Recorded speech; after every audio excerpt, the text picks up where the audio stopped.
Olá, eu sou Paulo Silva Pinto, editor sênior do Poder 360.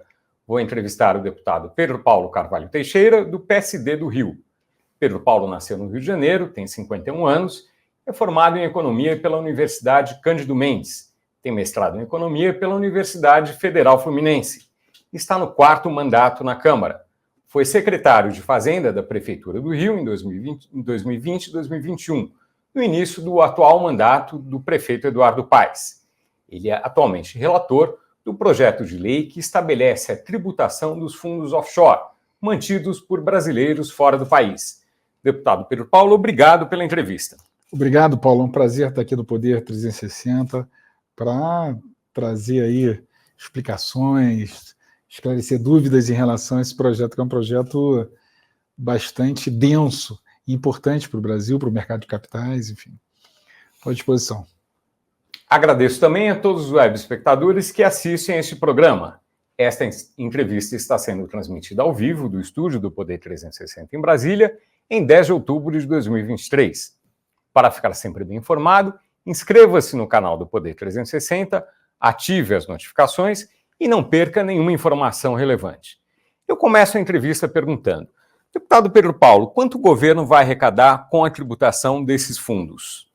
Olha, vamos separar aqui as caixinhas, né? Primeiro, fundos exclusivos, a soma das chamadas alíquotas dos comicotas, né? As semestrais, as alíquotas de imposto de renda, mais atualização do patrimônio.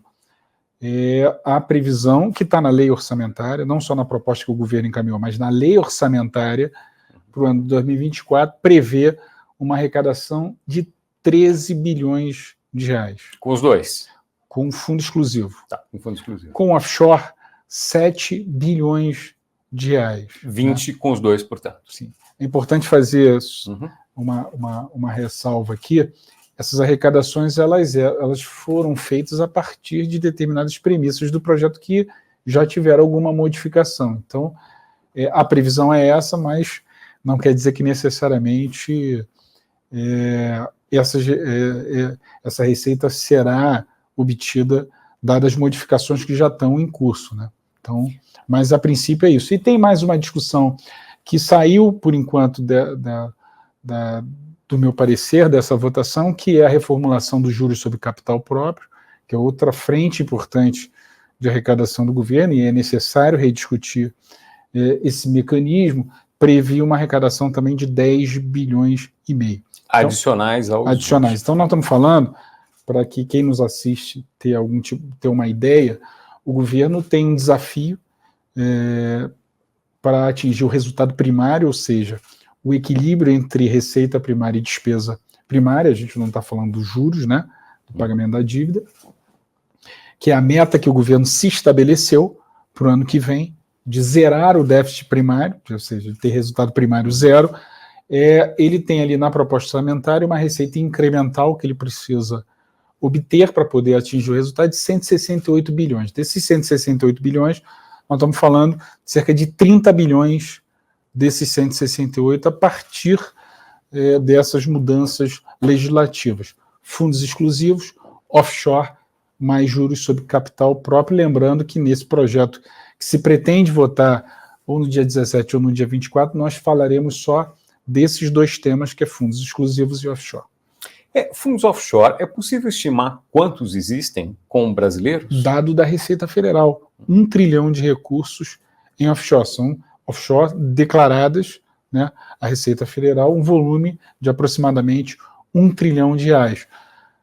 Quanto aos fundos exclusivos, algo em torno de 700 bilhões de reais. Então, olha a importância, Paulo, de uma modificação responsável, adequada, a importância de uma boa calibragem, porque nós estamos falando em estabelecer alíquotas que não existiam nessas modalidades de recurso. Então, nós estamos falando de um volume de recursos, né, de 1 trilhão, mas nós estamos falando de quase 2 trilhões de recursos dos brasileiros que são mais ricos, né, que são brasileiros da classe mais alta da nossa sociedade, mas que são recursos que um erro de tributação, uma má calibragem, uma regulamentação mal feita, você pode ter uma volatilidade desse recurso. Você mexe muito no mercado de capitais. Uhum. Então, é a importância da gente desenhar bons projetos, colocar para votar bons projetos, porque terá um impacto, certamente,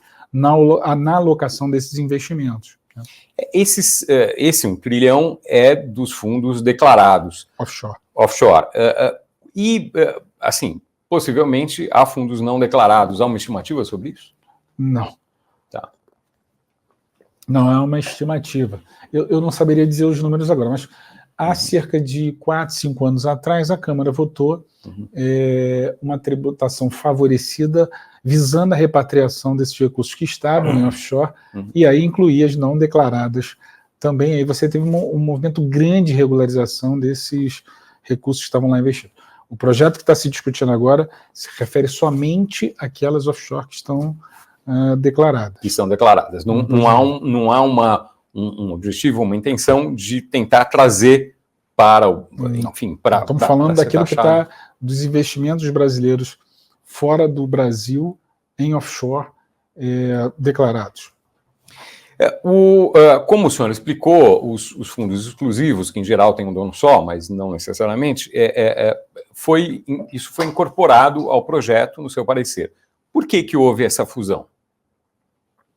Porque o governo ele tinha retalhado essas propostas.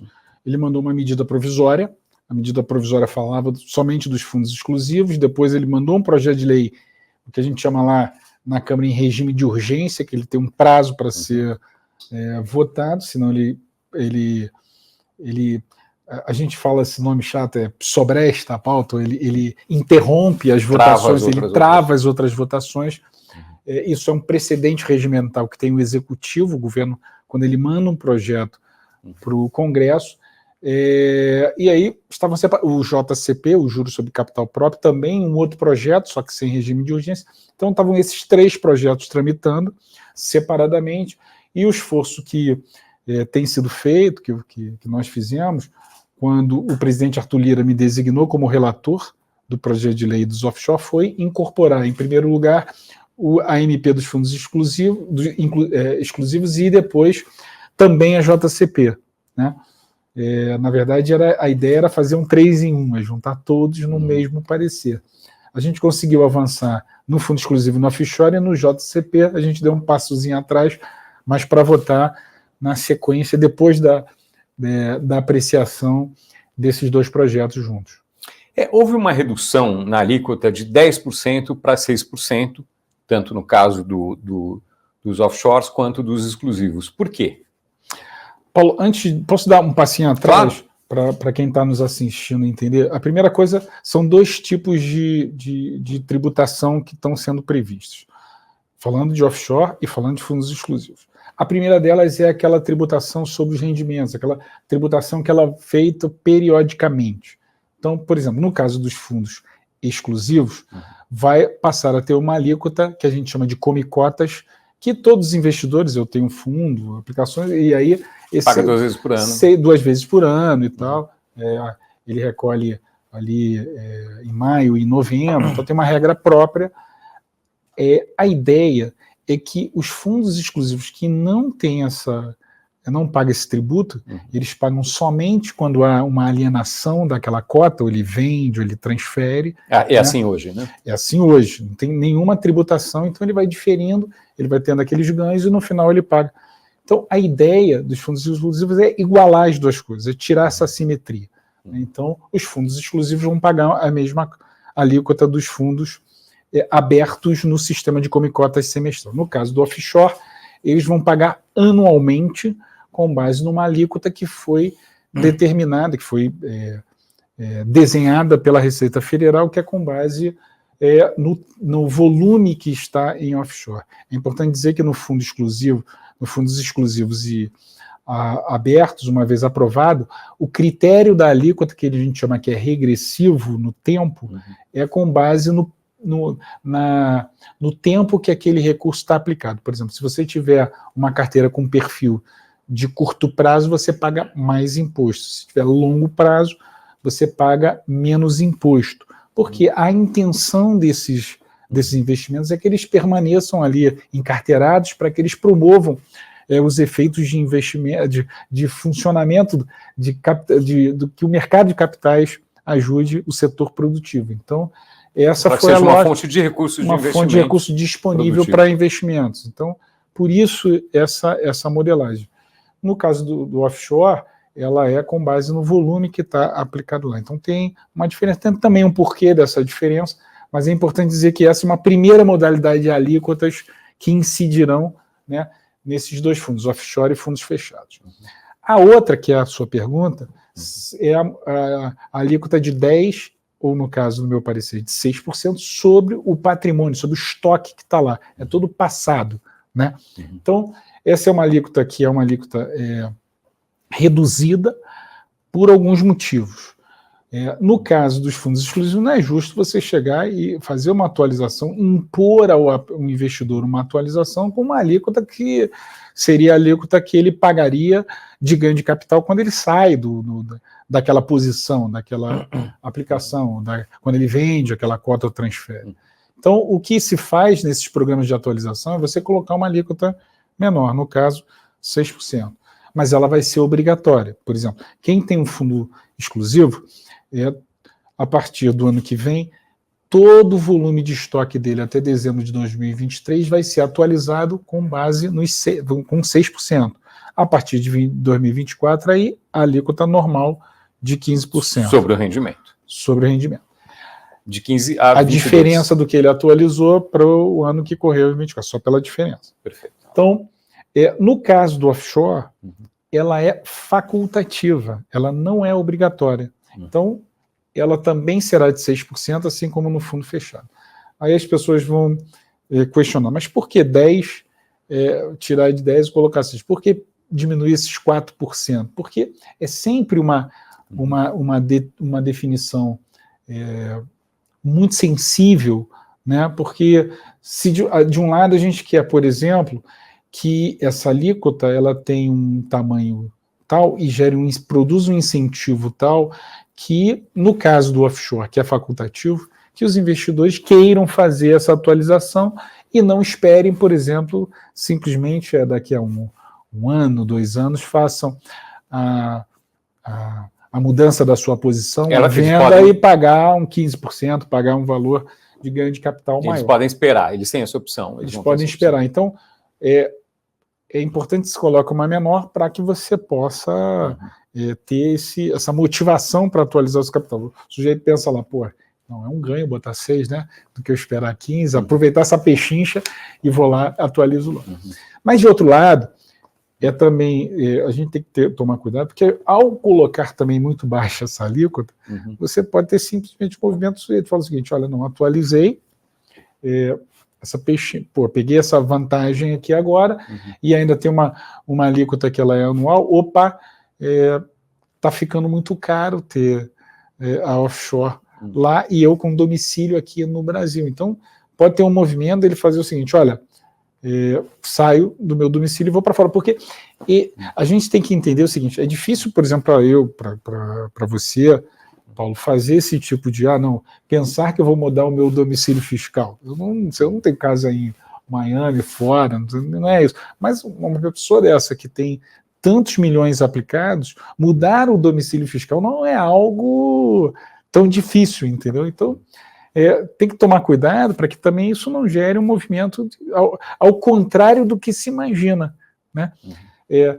A ideia inicial da Receita era colocar um formato de alíquotas diferente do fundo exclusivo para o offshore, para que você pudesse até ter uma repatriação desses recursos que estão lá fora que virassem fundos para cá, porque o fundo exclusivo está pagando uma alíquota em tese menor do que do offshore, né? Porque a maioria dos fundos exclusivos, o prazo é muito longo, por isso paga a alíquota menor, 15%. E do offshore, a maioria dos recursos que estão lá são recursos muito expressivos, que pagam a alíquota de 22,5%. Então, essa diferença produziria um volume de recursos lá fora, repatriando para cá. Porém, você pode, e daí o cuidado da calibragem ótima, para que não seja o efeito inverso. Você tem ali, aproveita essa pechincha de 6%, e muda o domicílio para lá, de repente espera 180 dias num domicílio fiscal fora, depois você até volta e pode aplicar recursos aqui com subsídios, porque na legislação brasileira existem descontos de impostos para quem é estrangeiro e quer aplicar no Brasil. Olha que loucura isso. A ideia é atrair recursos, mas acaba beneficiando esses movimentos de brasileiros. Ou até mesmo um movimento de saída e depois entrada com vantagem. Então, assim, você tem que ter muito cuidado quando desenha esse tipo de mudança de tributação para aquilo que a gente costuma dizer, os tributaristas chamam de erosão de base, né? Você coloca a alíquota e o efeito é o contrário. Você pode até ter um efeito imediato do aumento da arrecadação, mas depois você pode perder isso. Então, por isso que é importante olhar tecnicamente, escutar, ver quem está ali no dia a dia, escutar quem está no dia a dia, porque você vai nesse afã de querer igualar aqueles que estão em fundos abertos, fundos exclusivos, ou estão em offshore, com quem está aqui investindo aqui, e você acaba o efeito saindo pela culatra, não tendo o efeito desejado. Então, é o que a gente chama aqui em tempos de guerra, a gente fala endgame, né? O final desse jogo, né? O que você tem que estar sempre olhando de trás para frente, porque essa mudança no mercado de capitais é tão grande, é um volume de recursos tão grande, você tem que ali estar avaliando isso a todo momento. Vou te dar um outro exemplo, desculpa ser exaustivo aqui. Fundos exclusivos. Você passa a ter o come-cotas.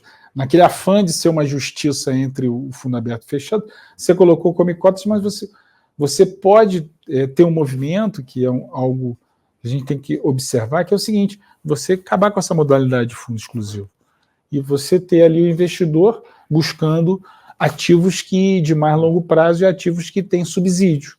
Por exemplo, você tem os fundos da agroindústria, os FIAGROS, os FIIs, os fundos de investimento imobiliários, FI. Você tem, por exemplo, debêntures de longo prazo que têm subsídio, você tem LCIs, LCAs, que podem ser recebedoras beneficiadas desses recursos porque têm ali vantagens tributárias, e aí, já que o fundo exclusivo perdeu, esses recursos, os ativos migram para esses outros investimentos. Então, assim, não tem... É muito difícil você estabelecer uma mudança dessa que seja neutra do ponto de vista dos movimentos. Então, tem que ter cuidado, tem que dialogar, conversar. Com 6% de alíquota, o senhor acha que não vai ter problema? O que nós acreditamos que vai acontecer, e essa expectativa também da Fazenda, é que a diferença de 10 para 4 será compensada, né, pelo movimento maior de atualização desses investidores em offshore. Certo, 10 para 6%. 10 para 6%. Certo. Agora, isso vai causar uma redução daquela previsão inicial de arrecadação ou não?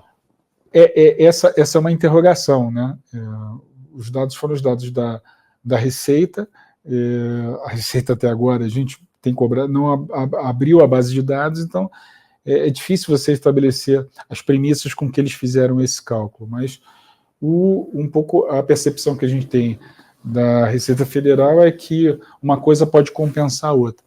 A diferença de 10 para 6 pode ser compensada por um volume maior de atualização patrimonial desses fundos em offshore. Que empataria a previsão de arrecadação empataria inicial. A previsão de arrecadação, sim. Tá. Alguns fundos de arrecadação, o senhor mencionou o FIAGRO, tem isenção tributária. Isso vai continuar? Isso vai ser tratado? Vai continuar. Uma correção que se pretende no projeto é o seguinte: esses fundos com esses benefícios tributários, eles têm os objetivos deles quando eles foram criados, mas eles estabeleceram, por exemplo, a composição deles, um número de cotista mínimo, né? No caso dos FIIs e dos FIAGROS, de 50 cotistas, né? O governo mandou a proposta pedindo para que esse número fosse aumentado para 500. Por quê? Porque o que tem acontecido, em alguns casos, você tem ali um conluio ali, familiar, simplesmente por uma tentativa, uma busca de um pagamento de imposto menor. Entendeu? Elisão fiscal. Algum tipo de elisão. Então, o que a Fazenda propôs? Que se aumentasse esse valor, esse número mínimo de cotistas de 50 para 500. No meu parecer, na semana passada, nós reduzimos já de 500 para 300, agora tem ainda muita reclamação para que esse número seja menor, que a régua está muito alta. Então a gente está estudando, olha, se for aumentar a régua, que isso seja faseado, para que dá tempo para essas mudanças e não gere desenquadramento já a partir de janeiro de 2024 desses fundos. Mas a gente tem estudado também algum outro mecanismo, porque essa coisa de, 500, 300, parece coisa meio de vendedor de carro, né? A gente está ali, não contra os vendedores de carro, mas essa coisa de, não sou eu nem você. 500, 300... uma negociação simples, né? Mas ela não é ancorada na técnica, né? Para que a gente consiga atingir efetivamente esse objetivo de evitar esses conluios de burla de fisco. Então, a gente está tentando ver alguns outros mecanismos que não necessariamente mexa nessa quantidade de cotistas, possa ser mais inteligente do que e poder reduzir esse problema de arranjo familiar para pagar menos imposto. Isso é a única coisa que deve ser alterada A gente tem algumas outras questões sendo enfrentadas, que é, por exemplo, quando você inclui o mecanismo do Come-Cotas, é importante dizer, o Come-Cotas não é tecnicamente o mecanismo mais adequado que se possa ter. Tá? Por quê? Porque ele, de alguma forma, ele gera algum incentivo negativo, ele está ali, você está tributando algo que não se realizou, né? Vou dar um exemplo, um problema concreto que nós estamos estudando, ver como se reduz, por exemplo, ativos ilíquidos, né? Vou dar mais um exemplo para tentar ficar mais claro. Imóveis. Fundos ou fundos com direitos creditórios. Tá. Né? É um fundo que tem ali na sua composição precatórios. Né? Precatórios, por exemplo, que não estão com agenda ainda de recebimento. Né? Você ainda não sabe efetivamente quanto que vai receber. Isso está ilíquido, isso é um direito que está ali, que você detém, que está na carteira do fundo. E aí você passa a cobrar imposto de renda semestralmente desses ativos que não estão disponíveis, né? Que não tem caixa. Né? Então, é uma questão importante a ser tratada. Isso não seria um problema para os fundos que já existem, que já pagam Come-Cotas? Sim. Isso já é um problema para os fundos que já existem. Então, a gente está buscando tentar dar um tratamento que, de alguma forma, você separe. Por exemplo, a gente tem uma modalidade de fundos que são fundos exclusivos que trabalham esses direitos creditórios, que são os FDICs. Nós já colocamos ele como uma exceção. Eles não vão estar nesse sistema de Come-Cotas. Não vão ter Come-Cotas. Mas, por exemplo, você tem fundos que não são 100% direitos creditórios, mas que têm algo em sua carteira, 10, 20, 30% de direitos creditórios. Como é que você consegue separar a tributação desses ativos que estão ilíquidos? Então, são exercícios que a gente tem feito correndo, porque o prazo é curto, para tentar o projeto estar redondo para votar na semana que vem. É possível o projeto ser votado na terça-feira, daqui a exatamente uma semana? Olha, da mesma forma que nós estávamos correndo na semana passada, correndo para a semana que vem, eu acho que, se for possível acertar alguns pontos, o projeto pode estar pronto para ser votado. É importante dizer que toda vez que a gente acelera ali uma votação, né, e ainda mais um projeto dessa complexidade, quando você chega ali, vai votar no dia tal, começam a pipocar as dúvidas, né? As dúvidas, aqueles pontos que são pontos mais divergentes. Então, o que a gente tem feito aí, eu tenho feito reuniões com as bancadas, explicando, tentando nivelar aí, colocar todo mundo na mesma página do que são as propostas de mudança. E a gente já tem visto, obviamente, os pontos que são aqueles pontos mais nevrálgicos, aqueles pontos de maior recorrência de dúvidas e de questionamentos, como a gente falou aqui, a questão do FIAGRO. Por exemplo, a gente tem questionamentos, dúvidas em relação a essas diferenças entre o que a gente chama de offshore e onshore, né? Os fundos domésticos com alíquota com base no tempo, como eu expliquei, que acaba sendo uma alíquota de 15%, e no offshore a alíquota com base no volume de depósito, mas como é o volume pequeno que já começa a tributar, acaba sendo a alíquota padrão 22,5%. Então, essas dúvidas, isso está, obviamente, ficando mais agudas agora na medida em que vai chegando o prazo de votação. Então, eu acredito que esses são obstáculos que a gente tem que ultrapassar para que possamos estar ali, ele pronto para ter uma votação tranquila no plenário. Havia uma expectativa de votar logo no dia em que o senhor apresentou o seu parecer. Por que isso não foi possível? Por esses pontos, porque acaba a Câmara tendo uma agenda tão intensa de votações e é verdade que vai chegando próximo ali que a maioria dos deputados, boa parte dos deputados, toma conhecimento dos detalhes do projeto. Aí você pega o projeto com essa complexidade, com essa mexida no mercado de capitais, com esse volume. Nós estamos falando de quase 2 trilhões de reais que são impactados diretamente com essas medidas. Então, é algo que, uma arrecadação que, de um lado, pode chegar a 30 bilhões de reais. Então, é claro que isso gera ali dúvidas em relação às lideranças. Olha, não, peraí, quero discutir um pouco mais, quero internalizar isso para a minha bancada. Muitas vezes o líder tem acesso à informação, tem a assessoria da liderança que o informa dos pontos sobre o projeto, mas muitas vezes ele não conseguiu repassar isso para as suas bancadas, né? Então esse é um processo, democracia dá trabalho, né? Você tem que ali fazer esse trabalho ali de juntar esforços, né? Para que você possa ter votação suficiente para o projeto ser aprovado. Uma vez que seja feita a negociação, que é isso que o senhor está fazendo atualmente, conversando sobre os detalhes, eventualmente fazendo algumas mudanças, uma vez que seja feito isso, a aprovação vai ser simples?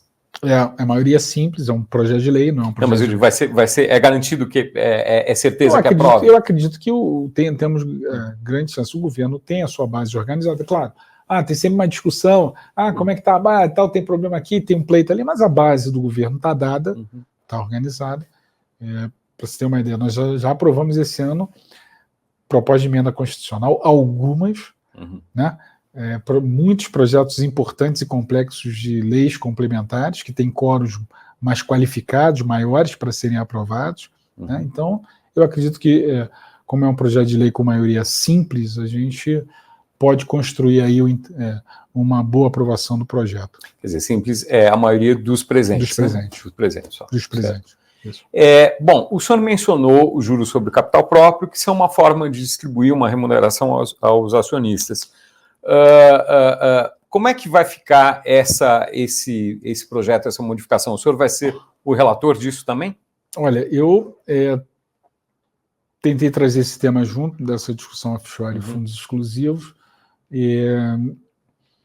Não foi possível nesse momento, mas eu acho que nós tivemos uma grande vitória na semana passada, Paulo, que eu tenho repetido isso. Porque o que a gente tem nessa discussão, de forma recorrente no Congresso, é o seguinte: se pretende sempre aprimorar o modelo da JCP, e toda vez que ela vem para a votação, o lobby dos setores econômicos que se utilizam da JCP, são as grandes empresas. As grandes empresas, sejam, eu digo lobby, não digo lobby no mau sentido, não, daquelas empresas que efetivamente usam a JCP como modelo justo de dedução do capital do acionista que é investido na empresa para reduzir endividamento, para produzir mais investimento, e aquelas também que utilizam como elisão fiscal, elas se movimentam e saem da pauta. Né? Nesse momento, por exemplo, a gente tinha um cenário até mais, eu diria, até mais polarizado.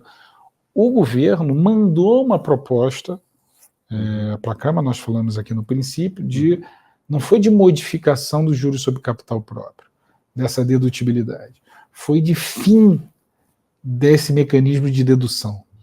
Isso, de extinção. Por isso está aquela receita que nós falamos aqui, de cerca de 10 bilhões e meio, e está lá na proposta orçamentária, a rúbrica está lá, fim da dedutibilidade dos juros sobre capital próprio, 10 bilhões e 400. Então, essa era a proposta inicial do governo. Não, nós não gostamos desse modelo e tal. Mas a partir do envio desse projeto, o que tem tido os movimentos, eu acredito que o Ministério da Fazenda, ali, o próprio ministro Haddad, tem ali recebido críticas em relação a isso e foi, de alguma forma, entendendo que acabar com esse modelo é algo que não faz, inclusive, sentido. Tá?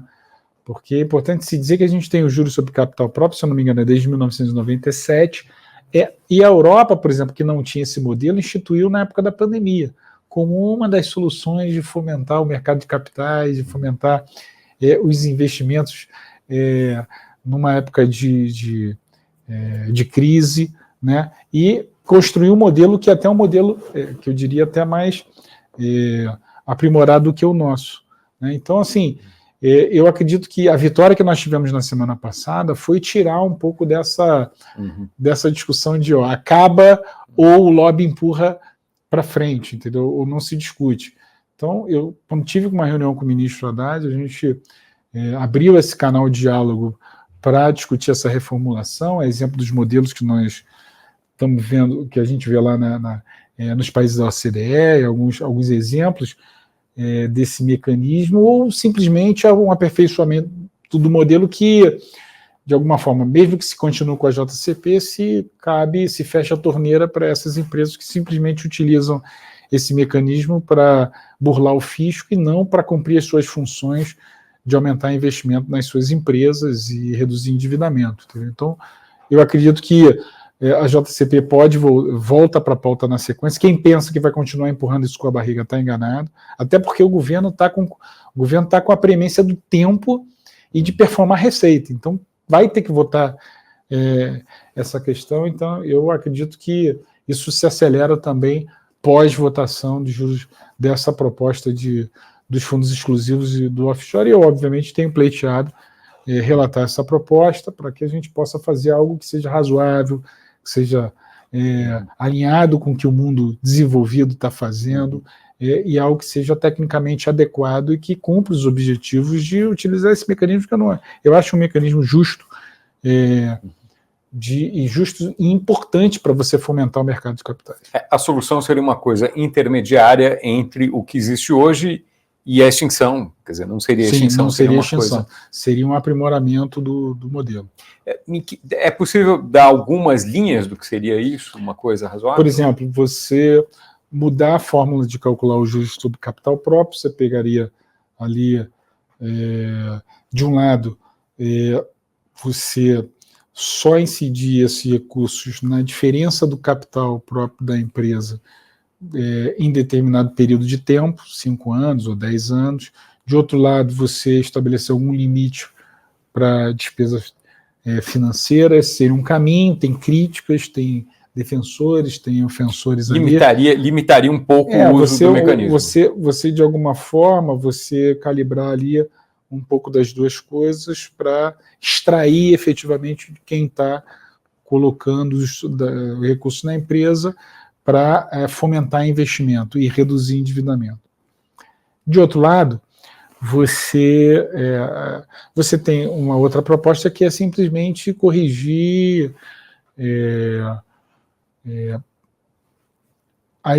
corrigir o mecanismo dos juros de capital próprio. Você, por exemplo, no caso de incorporações de empresas, junções de empresas, você calcular os juros sobre projeções de crescimento de capital, e tem uma explicação mais depurada sobre isso, mas você tem alguns mecanismos que você pode evitar essa elisão fiscal, uma superestimação do capital, para poder aumentar o volume dedutível, né, do capital investido. O que não é legal, né? Elisão não é uma coisa legal. Mas é indesejável. Também. Indesejável, exatamente. É possível dizer, quer dizer, de 100% hoje de juros de capital próprio que se use no país, no mercado, a ideia é reduzir para quanto? Teria uma estimativa disso? É difícil, mas seguramente não seria esse volume de 10 bilhões e meio que o governo imagina com o fim, né? seria menos, né? Metade porque ou um terço? Quero eu acreditar que são poucas empresas que utilizam de forma incorreta não desejável esse mecanismo. Certo. É difícil precisar, eu estaria dando um chute aqui muito grande. Tá, isso viria na forma de um novo projeto, certo? Já tem um projeto. Já tem um projeto. O projeto já está lá na Câmara. Já está lá, mas está sem designação. Seria fazer um substitutivo desse projeto. Entendi, perfeito. Tá? Mudando de assunto, o senhor mencionou aqui a expectativa que o governo tem de zerar o déficit no ano que vem, precisa de 165 bilhões, né? 168 bilhões para isso. E isso daí, essas medidas aqui, a gente está falando de 20 bilhões, né? 30 bilhões com o JCP, enfim. É possível, quer dizer, é uma distância muito grande. É possível contar com déficit zero em 2024? Olha, dado as informações que estão no orçamento, o andamento que se tem dessas propostas de aumento de receita, eu acredito que, insistindo o governo, eu falo aqui com a liberdade de ser, eu sou vice-líder do governo, sou um dos 15 vice-líderes do governo, tenho dito isso, digo isso, inclusive nas nossas reuniões da base do governo, faço parte da base do governo, votei e fiz campanha para o presidente Lula. Acredito que se o governo não mudar um pouco a visão dele sobre o equilíbrio que se necessita fiscal para atingir as metas que ele mesmo se estabeleceu, de déficit zero no ano que vem, e depois progressivamente buscar algum superávit, ele não vai conseguir no ano que vem bater a sua meta. Que mudanças são necessárias? Por exemplo, olhar para a despesa. Você vai cortar a despesa? Cortar a despesa. Cortar a despesa, reprogramar a despesa. Se não, eu não consigo acreditar em ajustes que são dependentes só de aumento de receita. Por exemplo, eu fui secretário de Fazenda no Rio. A gente fez um profundo ajuste depois do desastre que nós tivemos da administração que nós recebemos do ex-prefeito Quirino. As contas estavam praticamente arruinadas, quase 10 bilhões que era um pouco a bomba fiscal que nós recebemos. Orçamento subestimado, receita, superestimado receita, subestimado despesa, esses problemas, né? Dívida com fornecedores, e ali o modelo de ajuste que eu liderei foi aumento de receita forte, com esses mecanismos de transação tributária, revisão das decisões lá do nosso CARF municipal, tudo isso, esse modelo clássico de aumento de receita, sem mexer em alíquota, lá a gente não aumentou o imposto, mas um ajuste forte também na despesa. O que foi possível cortar de despesa e o que o senhor acha que é possível cortar no governo federal que não estão vendo, talvez? Por exemplo, custeio. O custeio é muito apertado. Custo é igual unha, né? Você tem que estar cortando todo dia. Não é possível você entrar numa repartição pública você não achar que tem algum exagero ali, algum excesso, que aquilo não precisa melhorar. Mas a maior despesa é com o pessoal. Aí teria que ter uma reforma administrativa para fazer isso? Você pode ter uma reforma administrativa, uma reforma administrativa tem efeitos de economia, mas não necessariamente só a reforma administrativa. Mas você pode olhar um pouco a despesa de pessoal. Por quê? Eu não estou dizendo cortar direito de servidor, não, tá? Eu não estou dizendo cortar direito de servidor, não. Mas, por exemplo, mas o que, então? Por exemplo, lá no Rio de Janeiro, nós, sem tirar um direito de servidor, nós fizemos economia na despesa de pessoal, olhando cargos em comissão, olhando ali exageros, tem uma série de, muitas vezes, espertezas que se tinha ali em determinadas carreiras que você trouxe para a normalidade, ou para algum tipo de razoabilidade em relação aos demais servidores. Então, assim, não é uma questão persecutória, não, o servidor é um privilégio, não é isso. Mas você consegue ter ali o controle da despesa de pessoal sem ser algo que vá contra direitos adquiridos dos servidores. Então, acho que isso é algo bem visto, né? Ajuste, por exemplo, no sistema previdenciário, isso no governo federal já se fez, mudou ali a curva do gasto da despesa, Mas você tem outros gastos também, né? Quando você faz ajuste ali na sua casa, você não olha só os maiores gastos. Por exemplo, na minha casa, aluguel, escola das crianças e plano de saúde. Claro, esses são os 3 principais gastos, mas você também olha as compras do mês, você olha ali o dia a dia que você gasta um pouquinho a mais ou não, aumenta a pechincha, né? Então, não tem jeito. O governo tem que fazer esse esforço. Não é possível que não tenham despesas que possam ser cortadas, no mínimo requalificadas, né? Repriorizadas, né? Então, assim, eu acredito que isso é algo que precisa ser feito também para se buscar alguma chance de o déficit, a meta que foi estabelecida pelo governo, né? E essa meta é importante lembrar, ela não está no arcabouço fiscal, uma meta na lei de diretrizes que o governo mesmo encaminhou para a Câmara. Então, o senhor estima que é possível cortar quanto de gastos, baseado na sua experiência? Por exemplo, um aumento muito expressivo da despesa, você pode, não quer dizer que você vai cortar, mas você pode não aumentar tanto, né? Ou aumentar com base numa... Aí sim, quando você tem uma receita adicional, aí sim você fixar essa despesa. A questão é que o governo, no modelo do seu arcabouço, ele já largou uma despesa fixada com base numa estimativa de receita que a gente está vendo agora, nesse exemplo prático, que ela não está se realizando, que ela tem dificuldade de se realizar. E mais, importante que se diga, nós falamos de 168 bilhões, Paulo, os 168 bilhões cheio, ele vale para a obtenção do resultado primário. Sim, aquela despesa, ela entra, se performar aquela receita, vale para a conta do mais e menos receita e despesa. Mas ela não vale para a fixação da despesa. Por quê?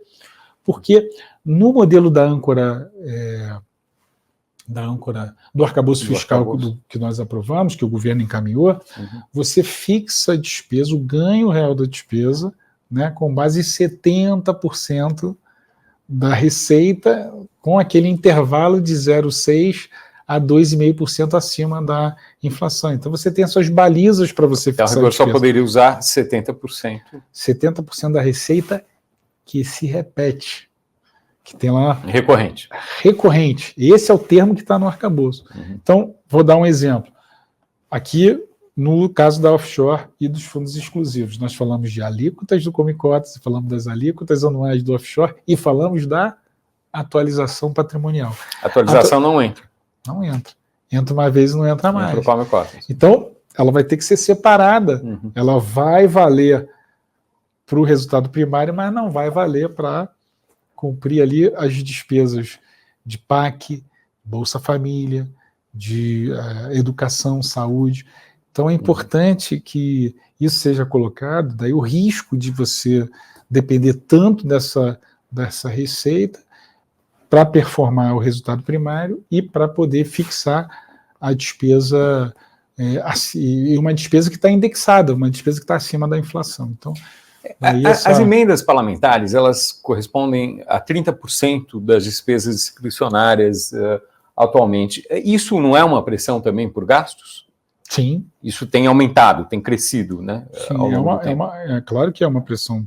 É claro que é uma pressão por gastos. É claro que o modelo pode ser mais bem aperfeiçoado, não há dúvida.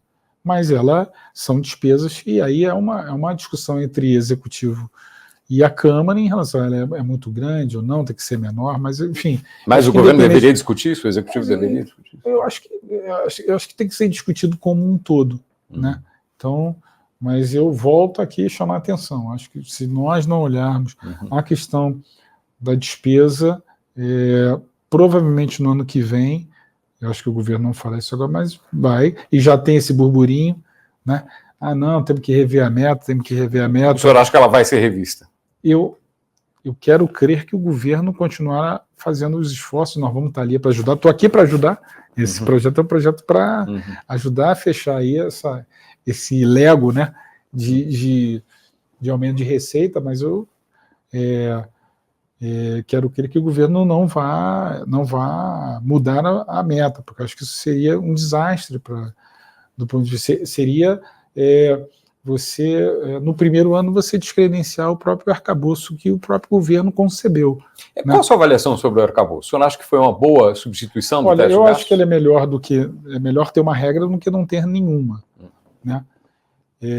Ela tem alguns méritos, mas eu tenho críticas, e essas críticas minhas, e eu repito, como vice-líder do governo, votar no presidente Lula, eu fiz essas críticas públicas, até porque antes do governo mandar o seu arcabouço, eu apresentei uma proposta de arcabouço que ela olhava a receita, olhava a despesa, o objetivo de controle era a dívida pública, né, que ela está um pouco sem controle, então, e ela preocupa, né, ela tinha mudanças importantes. Com o cumprimento do arcabouço vai continuar subindo a dívida, né? Vai continuar subindo a dívida, né? No primeiro momento. Exatamente. A gente até insistiu para que o projeto na Câmara pudesse trazer a dívida como um elemento de controle também, mas não foi possível. Então, assim, eu tenho, óbvio, críticas metodológicas em relação como composição de regra fiscal, né, do arcabouço em relação a outros modelos que existem, porém, a minha maior preocupação, Paulo, é um pouco esse silêncio em relação à despesa, porque eu acho que é muito difícil um esforço de busca de equilíbrio se você não olhar a despesa, se você só depender do aumento da receita, porque existe um outro efeito também, que é o efeito pressão sobre o setor produtivo, né? Aumento de alíquota, instituição de novos impostos, sobre os contribuintes também, né? Isso é algo que bastante sensível também, né? Porque no desespero de você ter que atingir aquela receita, daqui a pouco, quer dizer, de alguma forma, o que nós estamos mexendo aqui é mudança e instituição de alíquota, desconto, mas alíquota para poder atualizar patrimônio e tal, isso pode aumentar na medida em que o governo não atingir seus objetivos de receita e estiver longe aí do batimento da meta. Caminhando para o final aqui, deputado, o senhor mencionou a necessidade de fazer cortes de despesas. Agora, os objetivos de aumento de receita do governo têm sido frustrados desde o início do ano. Por que isso? Várias medidas não se concretizaram. Eu tenho preocupações porque, assim, eu fui gestor de fazenda, Paulo, então, assim, a gente tem ali, muitas vezes você tem otimismo com aquele projeto que foi criado para melhorar ali a performance da receita e muitas vezes ele não atinge. Vou dar um exemplo, CARF, né? Aquelas mudanças que ele fez no CARF. O CARF ele é um tribunal que julga os litígios, né, entre contribuintes e o fisco, né? Muitas vezes esses litígios são litígios que já estão judicializados, né? Litígios que não são só litígios administrativos, é um tribunal administrativo, mas muitas vezes esses litígios aí eles ficam anos, né? Você imagina, por exemplo, uma empresa que tem um litígio importante com o fisco e ela não provisionou no balanço a resolução, a derrota desse litígio judicial ou administrativo, né? E aí o governo vem e apresenta para ela uma proposta para pagar não é simples, não é uma decisão aqui mensil. Ela não vai aceitar a negociação porque não está. E não está provisionado, tem que discutir com o acionista e tal, é uma coisa que muda de forma importante ali os seus resultados, entendeu? Então, assim, imagina, por exemplo, se essa empresa, ainda que tenha esse desconto Casas Bahia oferecido pelo governo para resolver o seu litígio no CARF, mas ela entende que, por exemplo, juridicamente o direito dela é bom.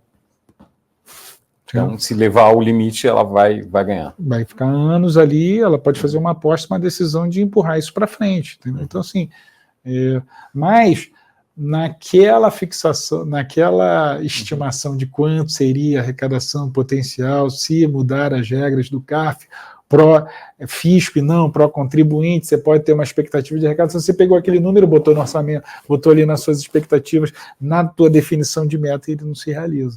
Houve excesso de otimismo, então, nas previsões. Então tem sempre, cara, não é uma... Em geral, a gente tem que sempre tomar cuidado para que nessas estimativas a gente tire esse componente otimista aí que não se realiza, porque a despesa, ela em geral principalmente quando ela é aquela despesa obrigatória, por exemplo, quando você fixa no teu orçamento que você vai dar um aumento para o servidor, né, é uma despesa que entra e fica, né?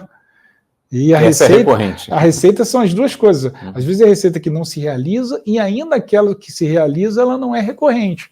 Então, como é que fica esse desequilíbrio entre essa receita ocasional, né, com risco e ocasional versus uma despesa que entrou, ficou, que você não consegue retirar mais, né? Então, é um problema toda vez que você define, estabelece meta, você desenha aí o teu orçamento, o teu arcabouço, você tem que levar em consideração essas inúmeras variáveis, né? Deputado, no final do ano passado, na formação do atual governo, o seu nome foi cogitado como um possível ministro. Isso acabou não se concretizando. Isso deixou o senhor, isso desagradou de alguma maneira? De maneira nenhuma. Assim, ministro é uma escolha pessoal do presidente, assim como secretários de Estado, secretários, é do jogo político, e eu só tenho ali, na época, a gratidão ao meu partido que ofereceu o meu nome, mas o presidente está escolhendo ali a sua seleção, ele tem as suas escolhas ou não, isso é um direito absolutamente legítimo do chefe do executivo. E eu continuo ali tocando o meu trabalho na Câmara, defendendo o governo, eu sou vice-líder do governo, com independência também, para ali me posicionar daquilo que eu acho certo, daquilo que eu acho errado, daquilo que eu estou vendo ali não vai dar certo, e faço os alertas que são necessários. Então esse tem sido meu papel, sem uma vírgula, pelo contrário, só tem agradecimento. Nosso relacionamento é ótimo com o governo, isso tem permitido a gente ajudar, por exemplo, o Rio de Janeiro, em diversas agendas que são decisivas para a cidade do Rio de Janeiro, essa boa relação com o governo federal. E é claro, o presidente Lula é um líder político que olha a federação, é um líder político que tem conduzido o Brasil aí a uma maior inserção internacional, a colocar o Brasil numa paz política e numa agenda que permita ao Brasil ter crescimento, o Brasil reduzir pobreza, reduzir desigualdade. Eu acho que eu tenho feito esforço aí para ajudar o governo nessa agenda, porque ajudando o governo nessa agenda, a gente está ajudando o Brasil. Deputado, alguma coisa, já finalizando aqui, alguma coisa que a gente deixou de discutir que o senhor acha importante ressaltar? Não, eu acho que está bem, tá bem completo. Eu acredito que a gente tem que estar aí atento a esse segundo semestre, eu acho que é um ano decisivo para a gente poder valer, para que o arcabouço fiscal realmente aconteça, para que a gente possa ter aí um país que definitivamente busca o equilíbrio fiscal, porque ele é chave para uma das principais alavancas aí para a gente buscar crescimento sustentável. Acho que a gente está vendo de um parlamento que é um parlamento que teve a coragem de enfrentar temas muito delicados, aliás, sucessivamente.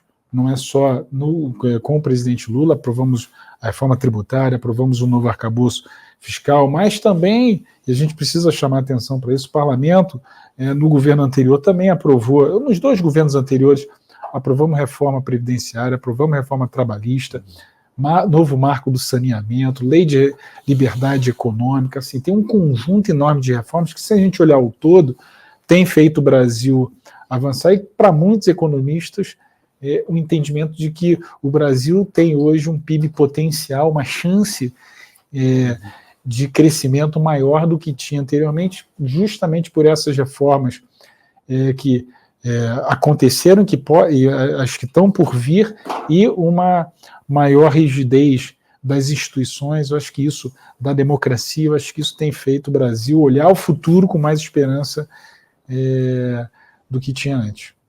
Só uma dúvida sobre juros do capital, sobre o capital próprio. Vai ser possível votar em novembro ainda, é isso? O senhor acha? Eu acredito que em votar até dezembro, né? Senão não vale. Senão, mas dá para contar com isso? A conta não fecha. E eu acho que está um momento adequado aí para que a gente possa fazer essa discussão com responsabilidade. Perfeito. Muito obrigado. Chega ao final essa edição do Poder Entrevista. Em nome do Jornal Digital Poder 360, eu agradeço ao deputado Pedro Paulo. Obrigado, Paulo. Agradeço a todos que nos acompanharam. Eu sei que o assunto é espinhoso, às vezes chato, mas a paciência de vocês estarem nos assistindo. Obrigado. Agradeço também a todos os web espectadores que assistiram este programa. Essa entrevista foi transmitida ao vivo do estúdio do Poder 360 em Brasília, em 10 de outubro de 2023. Para ficar sempre bem informado, inscreva-se no canal do Poder 360, ative as notificações e não perca nenhuma informação relevante. Muito obrigado e até a próxima.